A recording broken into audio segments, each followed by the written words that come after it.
Olá, pessoal que está em casa vendo a gente. Eu sou o Vitor Lins e hoje eu estou fazendo uma conversa com o Ângelo De Angelis, que é um amigo meu, e a gente vai conversar um pouquinho sobre finanças públicas. Hoje o tema em específico vai ser da reforma tributária. Vou apresentar um pouquinho o Ângelo. O Ângelo, ele é economista, com mestrado na Unicamp. Ele é agente fiscal de rendas, né, de carreira da Secretaria da Fazenda do Estado de São Paulo, já há mais de 30 anos, tendo atuado nas funções de gestão, planejamento, fiscalização direta de tributos também, e agora trabalha na Escola de Governo do Estado de São Paulo. Não é isso, Ângelo? Errei alguma coisa? Isso, a EGESP. Aí não, está certíssimo. A EGESP, a Escola de Governo do Estado de São Paulo, a EGESP. Isso, e o Ângelo também é um colaborador de dois institutos, né, bacanas, que pensam o sistema tributário brasileiro, que é o Movimento Viva, e também o CECIF, né, que é o Centro de Cidadania Fiscal, que a gente é muito conhecido na figura do Bernard Rapie, né, que é o economista que encabeça uma das PECs que estão tramitando no Congresso Nacional sobre a reforma tributária. Então, Ângelo, falando agora da nossa reforma tributária, vou dar mais ou menos um panorama para quem está em casa, né? A gente teve ano passado uma discussão que já está muito atrasada aí no Brasil, né? Há mais de 30 anos a gente tem um modelo de 88 da nossa refundação da República, né? Na redemocratização. E aí a gente tem um sistema tributário, né? Complexo, que, bom, quem consome ou quem produz, a gente sabe, ou a gente, né, que fiscaliza, a gente sabe que o sistema tributário gera muitas ineficiências no Brasil, poderia ser melhorado. Enfim, 2019 pareceu que teve uma confluência aí de vários fatores e tivemos em abril uma PEC, uma proposta de emenda à Constituição, né, a 45 de 2019.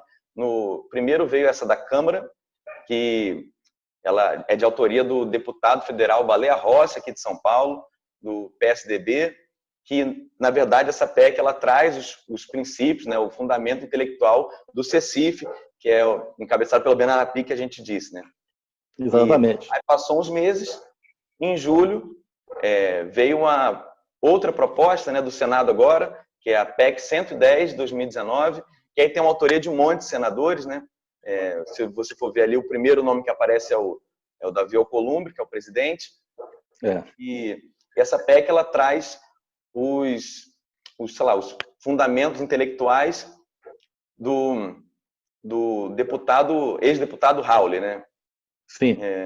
Luiz Carlos Rauli. Isso. Então, assim, é bacana a gente começar. Vou perguntar para você, eu separei algumas perguntas aqui para a gente ir tocando a conversa. E a primeira delas é assim, na sua visão, Ângelo, quais são as principais semelhanças e diferenças? Vamos começar um pouquinho, fazer uma análise comparativa dos dois, digamos assim. Perfeito, com prazer. Bom, é o seguinte, antes de mais nada, a gente tem que esclarecer um ponto.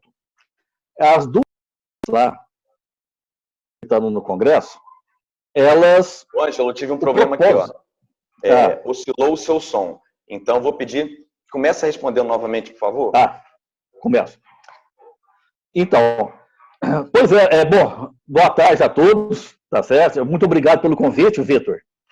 É uma honra imensa eu poder conceder uma entrevista a você, certo? E veja bem, hoje o que nós temos no Congresso Nacional são as duas PECs, né? A 45 de 2019, como você bem disse, que é fundamentada na proposta do CECIF, e tem também a 110 de 2019 também, que é fundamentada nas elaborações do ex-deputado Luiz Carlos Rauli. Perfeito?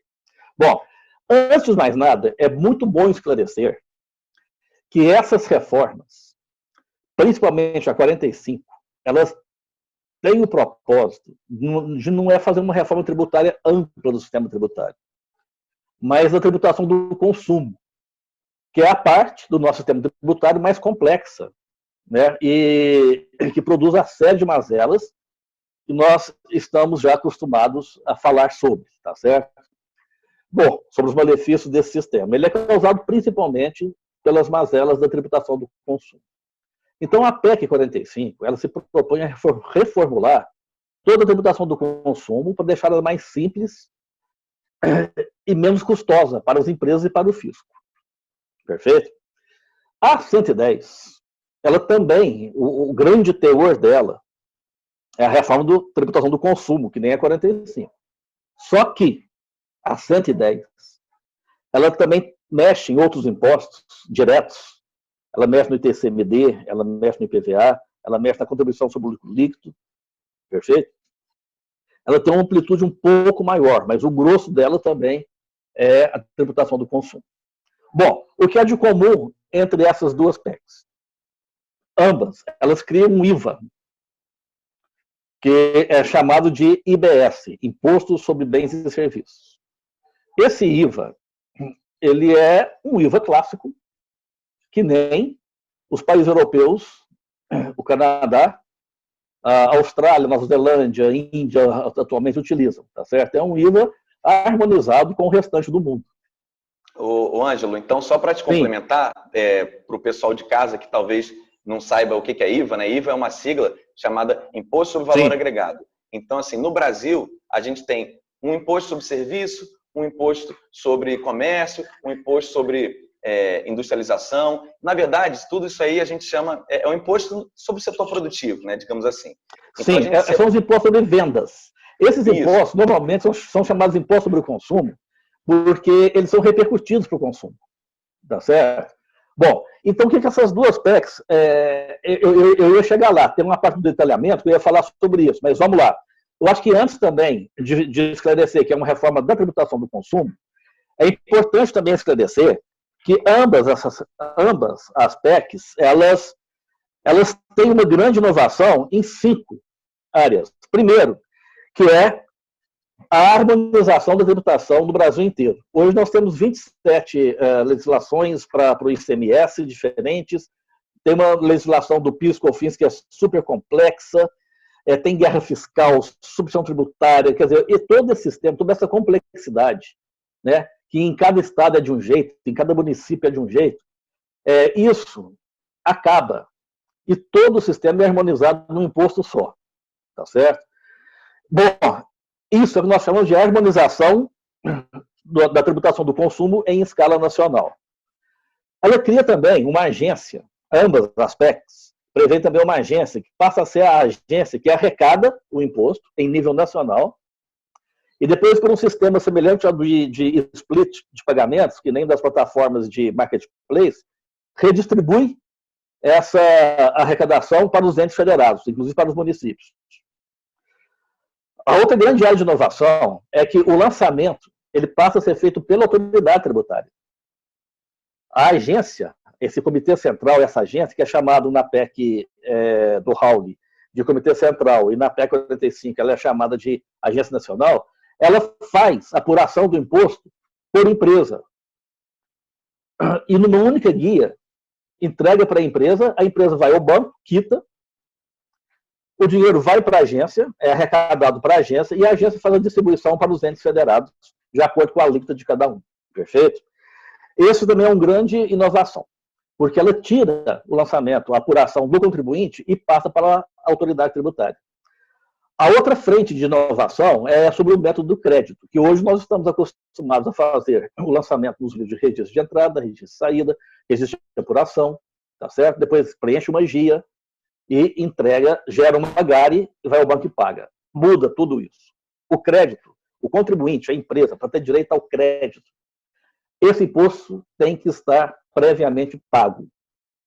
E isso, nas duas PECs, há métodos diferentes para fazer essa apuração, que é um assunto também técnico e muito denso, que nós nem podemos entrar em detalhes aqui agora, mas o eixo central com isso, você diminui muito a inadimplência do sistema, só dá direito a crédito se o imposto da operação anterior for efetivamente pago.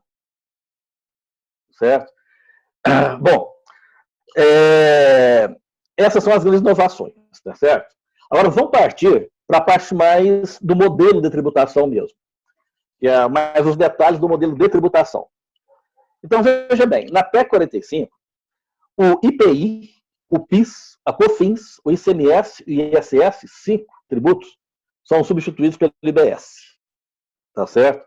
O imposto ele é instituído em nível nacional por lei complementar. A regulamentação também é em nível nacional, através da agência. Ele tem, como eu já disse, as características de um IVA clássico, tá certo? A arrecadação ela é centralizada por empresa e os recolhimentos também são centralizados na agência, como eu já dito. A alíquota ela é uniforme para todos os bens e serviços. Então, cada ente federado ele vai fixar sua própria alíquota. O Estado de São Paulo vai ter uma única alíquota para, esse é o modelo, uma única alíquota para todos os bens e serviços comercializados dentro do Estado de São Paulo. Tá certo? O município de Catanduva vai ter uma única alíquota para todos os bens e serviços comercializados no âmbito do seu município.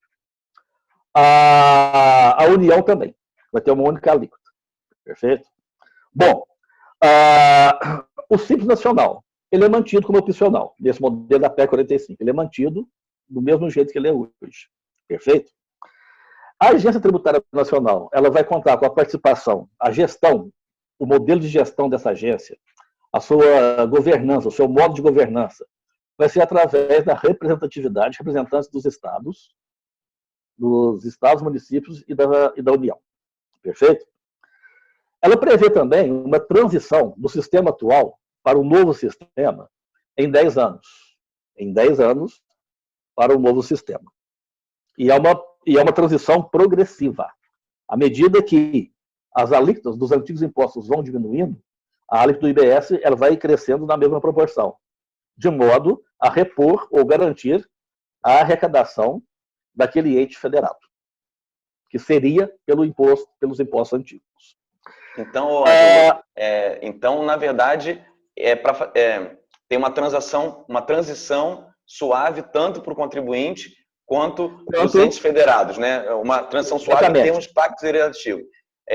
Parece, então, que essa estratégia legislativa dessa transição com relação à alteração de pacto federativo é para tentar viabilizar uma reforma estrutural para não comprometer os governantes atuais, né? Você vai empurrando aos pouquinhos o problema para frente. Isso, exatamente. Essa estratégia, para que serve ela? São por 2 motivos.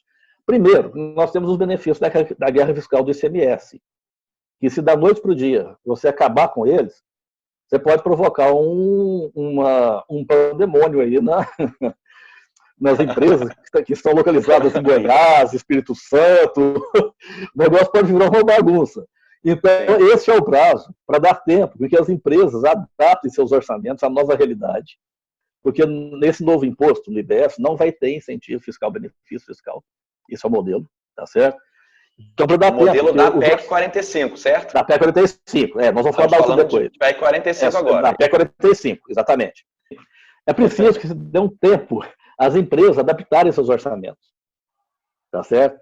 Para que elas possam, depois de 10 anos, ficar onde elas devem ficar, onde é economicamente mais viável elas ficarem, tá certo? E não por conta de guerra fiscal. Sim, Ângelo, tem um artigo do Bernard Api que ele fala muito isso, né, sobre a produtividade. A gente tem tanta mudança, a gente tem tanta diferença em termos de legislação tributária no Brasil, que aí você acaba gerando, né, um cenário em que muitas empresas estão produzindo num lugar caro de se produzir, porque o diferencial de imposto ali que é bom. Então, ela está ali só porque o peso tributário é menor. Então, na verdade, se não tivesse esse descompasso tributário, né, para virar incentivo para onde alocar o recurso por parte do produtor, aí sim a gente teria o cenário ótimo em que todo mundo produziria aquilo no lugar em que melhor é. Então, a gente tem um potencial de aumentar bastante o PIB brasileiro, não é isso? Perfeito. Essa ineficiência, ela além de encarecer a produção, ela também encarece os fretes. Tá certo? Porque, por exemplo, o exemplo do Bernard é excelente. É uma indústria automobilística que está lá no Rio Grande do Sul, produzindo carro lá por conta de incentivo. Quando ela manda esse carro, o maior mercado consumidor dela é o é o Sudeste. Quando ela manda esse carro, a maior parte da produção para São Paulo, ou para o Rio ou Belo Horizonte, isso gera um frete desnecessário. Um frete caro desnecessário. Bahia, a mesma coisa. Agora, o frigorífico, né, que está em São Paulo, ele tem a matéria-prima mais barata lá no Rio Grande do Sul, mas se ele está em São Paulo por conta de incentivo, tá certo? Ele vai ter que pegar um frete mais caro para a matéria-prima chegar até ele. Entendeu? Então, quer dizer, tem toda essa guerra fiscal, esses incentivos, provocam todas essas ineficiências sistêmicas. Um sistema irracional, né? Irracionais, tá certo? Então, quer dizer, esse imposto, o IBS na PEC 45, ele acaba com essa possibilidade por um motivo simples. Primeiro, que a própria lei complementar proíbe. Aliás, a própria PEC, ela proíbe a concessão de benefícios fiscais. Não tem. Nós vamos falar sobre isso um pouco depois. Em segundo lugar, porque o imposto ele está sendo projetado, nas duas PECs, está sendo projetado para ser no destino. Então, numa operação interestadual, tá certo? A alíquota aplicada é a alíquota do Estado de destino. Em se tratando de município, é uma transação entre o Estado de São Paulo e o Estado de Minas. A mercadoria vai sair de São Paulo e vai para Uberaba. Então, você vai aplicar nessa operação a alíquota de Minas Gerais, a alíquota da União, que vai ser uma só, e a alíquota do município de Uberlândia, de Uberaba. Tá certo? Você vai aplicar as três alíquotas do destino. A União não se fala em destino, mas nas operações internas. Mas, certo? Com essa sistemática, fica inócuo. O incentivo fiscal de outros estados ele fica inócuo, porque a empresa que está lá, ela passa a acumular créditos. E o Estado guerreiro, ele jamais devolve créditos acumulados para as empresas que estão ali por conta de incentivos fiscais. Então, para a empresa, fica não interessante e totalmente inviável permanecer no local devido aos incentivos. Com o princípio de destino aplicado na operação interestadual ou intermunicipal, você mata essa possibilidade de conceder incentivo fiscal. Tá certo? Primeiro, beleza, só para falar para o pessoal de casa, né? Assim, quando a gente fala em origem e destino, a gente está se referindo a um produtor que está numa cidade, num estado diferente da cidade e estado do consumidor. Então, justamente no padrão anterior, né, que é o vigente, que a gente tem por agora, a gente tem um tanto de tributação com o critério da origem. Então, os estados, né, os municípios, todo mundo, eles têm algum incentivo para fazer uma tributação menor ali, para trazer empresas para produzir na sua cidade, no seu... Exatamente. No seu órgão. Mas isso não acontece na de destino, porque nenhum consumidor mudaria de cidade para pagar uma alíquota menor, né, do consumo. Então, exatamente. O dinheiro fica aonde o consumidor tem para gastar, né? Então você mantém sei lá, a tributação ali naquele... a pessoa paga imposto justamente para o governante de onde ela mora, né? Isso.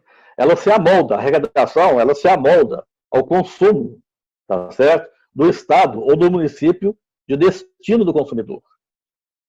Essa a mágica do IVA, essa, tá certo?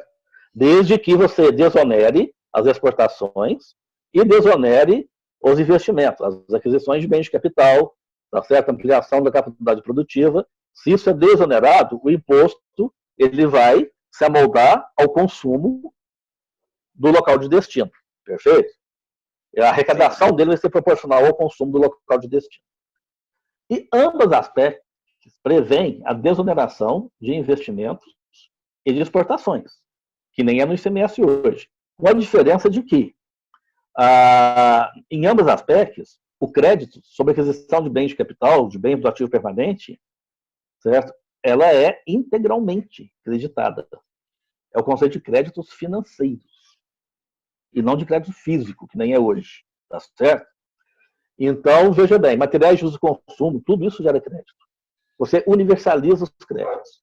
Universaliza os créditos desde que aquelas aquisições não sejam para consumo individual, de um diretor, ou para o enfeite da sala. São as aquisições necessárias para o funcionamento de um empreendimento. E ao alargar a base tributária, você juntar as bases, tá certo?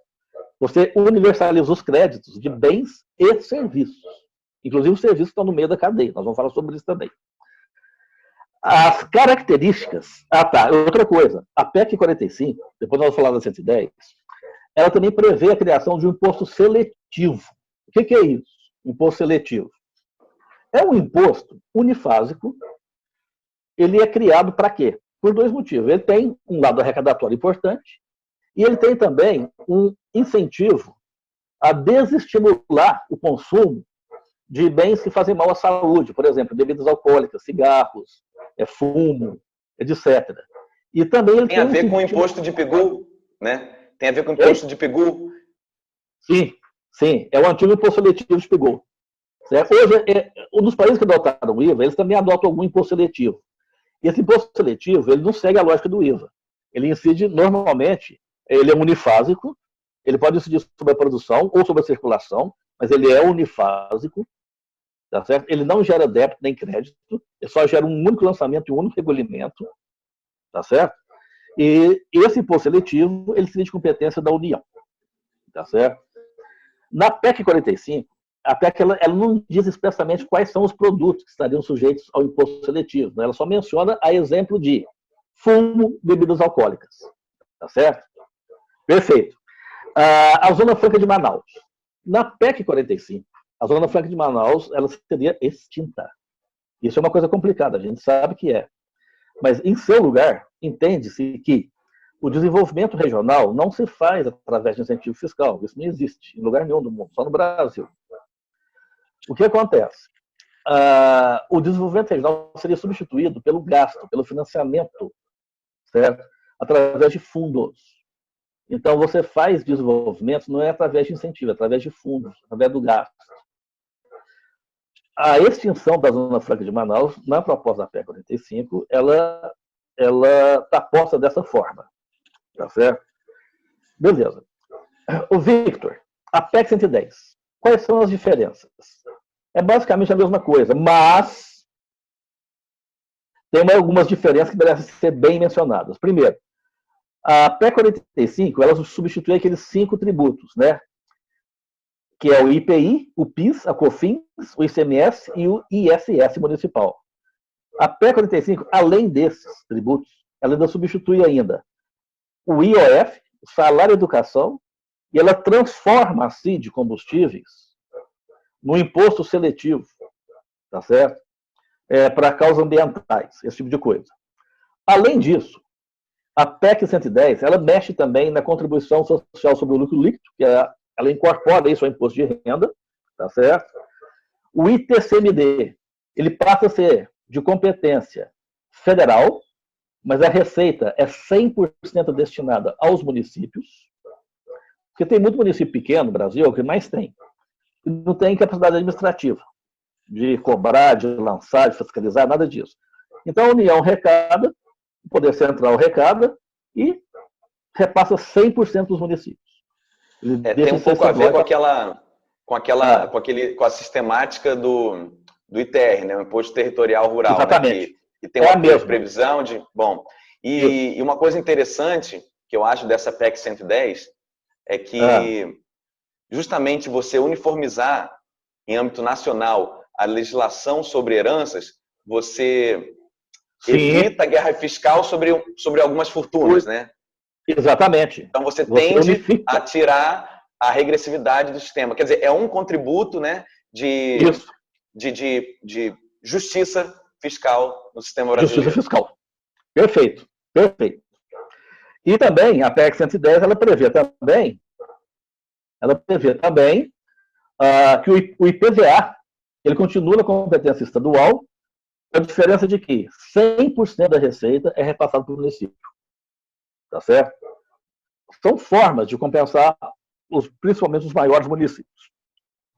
Compensar porque eles perderam o imposto do setor produtivo, né? Eles vão perder o ISS, tá certo? Isso. Eles vão perder, na verdade, eles vão perder o ISS, né? Mas vão ganhar o IBS. Nós vamos falar sobre isso depois. Nós vamos ganhar o IBS, que tem uma base mais ampla, e vão perder o ISS. O grande problema, nós vamos entrar, não vou entrar nisso agora, mas só para citar, é o seguinte: o grande problema dos municípios, principalmente dos grandes municípios, é que o ISS, ele é cobrado da origem. E quando ele passa para o destino, realmente, mantidas as condições atuais, a perda ela é significativa. Mas esse é um assunto que eu vou entrar daqui para logo em frente. Vamos continuar nas diferenças entre as duas PECs. Na PEC 110, a arrecadação também através dessa agência centralizada, que faz todo o repasse para os demais entes federados, é guia única, etc. As alíquotas, elas não são fixadas por cada ente. Certo? Na PEC 110 não tem autonomia. Os entes não têm autonomia. Os estados e municípios não têm autonomia. A alíquota ela é fixada por lei complementar. Tá certo? Para cada estado e município, para os estados e municípios. Na 45, a alíquota ela é fixada por cada ente por lei ordinária. Então, ela tem mais autonomia.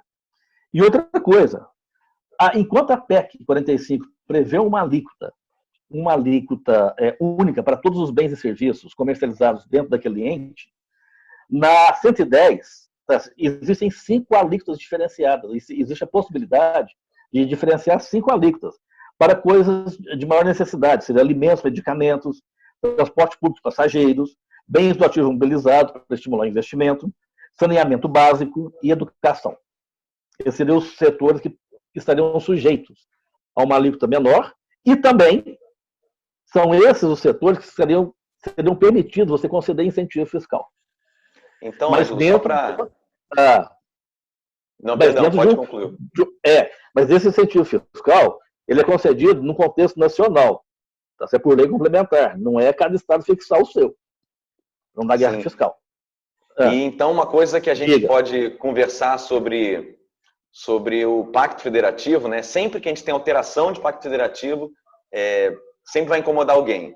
Então, assim, comparando as duas PECs, a 45, hoje, cada ente tem sua autonomia e o seu bolo arrecadatório, né? E o seu bolo arrecadatório. Na PEC 45, a PEC 45, então, que é da Câmara, a gente tem um intento de tentar manter mais ou menos a parte arrecadatória que cada um tinha, só que e eles vão ter autonomia na parte de legislação, só que na fiscalização e na arrecadação é um pouco mais junto, né? Então, sobre esse ponto de vista... A arrecadação, isso.